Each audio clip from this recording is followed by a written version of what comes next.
Plano ng Department of Public Works and Highways na maglagay ng 4 na cross drainage sa may Espanya Boulevard na isa sa mga nakikitang solusyon upang maiwasan na ang mga pagbaha sa lugar.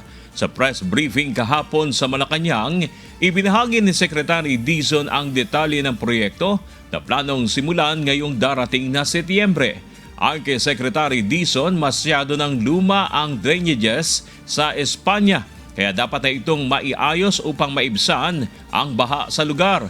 Noong Lunes, isa ang Espanya Boulevard sa mga lugar sa Maynila na matinding binaha, kung saan maraming mga estudyante at mga commuter ang lumusong sa tubig para lamang makapasok. Meron tayong sisimulan sa Espanya this year, ngayong September, no, na cross drainage. Yung maalala nyo, binisita namin ni Mayor Iskoyan 2 weeks ago. At kailangan kasi na, ang problema kasi sa Espanya, walang pinupuntahan ng tubig eh. No? So pag napuno na yung mga lumang drainage na maliliit pa, aapaw na. So kailangan yung tubig dadali natin. Meron tayong gagawing 4 na cross drainages na dediretso sa tatapon sa mga estero natin papuntang